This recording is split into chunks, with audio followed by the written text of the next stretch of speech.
Perkenalkan, nama saya Budi Santoso Johan, dan sini saya akan membahas bisnis model kanvas makanan, yaitu ayam geprek. Makanan adalah kebutuhan pokok manusia yang paling utama, karena semua manusia pasti butuh makanan untuk memberikan nutrisi dan energi pada tubuh. Dan berbicara tentang makanan, kuliner bisa dibilang salah satu jenis usaha yang tidak akan pernah mati, karena akan selalu dicari oleh banyak orang untuk memenuhi kebutuhan tubuh mereka.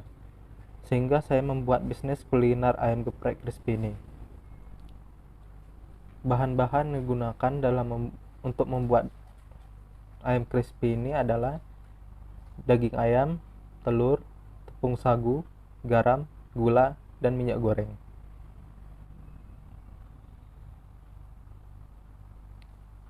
Dan alat-alat yang digunakan adalah pisau, sendok, wajan, wadah, ulakan, dan kompor.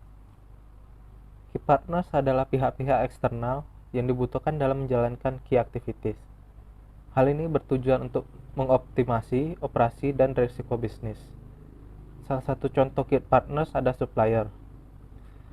Dan supplier yang saya gunakan di sini adalah peternakan ayam dan perkebunan cabai. Key activities adalah aktivitas atau kegiatan dari suatu perusahaan yang dilakukan sebagai eksekusi dari proposisi nilai yang diberikan. Di dalam key activities ada terbagi 3 bagian, yaitu activities, key resource, dan customer segment. Di dalam activities ada produksi, pelayanan konsumer, di dalam activities ada produksi, pelayanan customer, branding, dan kolaborasi dengan pihak lain.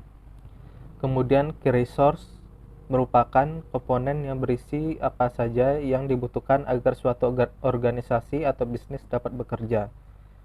Dan fungsi dari key resource ini adalah agar key activities dapat berjalan dengan baik. Di dalam key resource ini ada outlet, keuangan, tenaga kerja, peralatan produksi, dan media sosial. Dan customer segment ini adalah menentukan target pelanggan untuk bisnis yang akan dilakukan.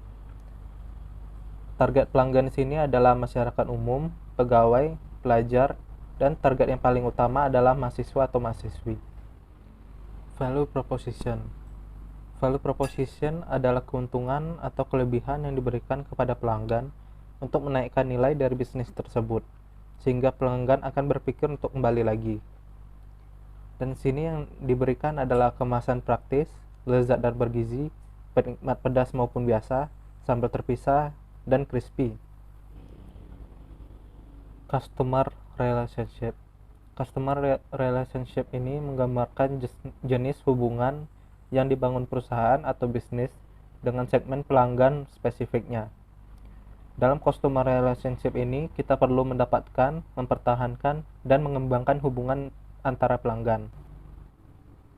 Customer relationship ini dapat dibagi 3, yaitu yang pertama adalah channels.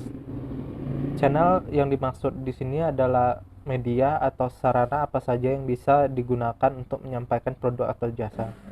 Di sini saya menggunakan media sosial, delivery, dan relasi pertemanan. Yang kedua, cost structure atau struktur biaya.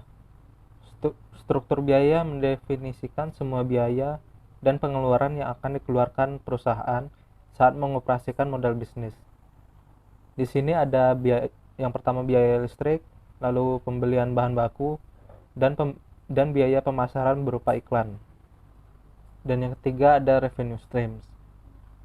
Revenue stream merupakan bagian yang paling vital di mana organisasi memperoleh pendapatan dari pelanggan. Di sini yang pertama ada penjualan produk dan yang kedua adalah ongkir delivery. Baik, sekian presentasi BMC yang saya lakukan. Jika ada yang kurang atau salah kata, saya mohon maaf. Sekian dan terima kasih.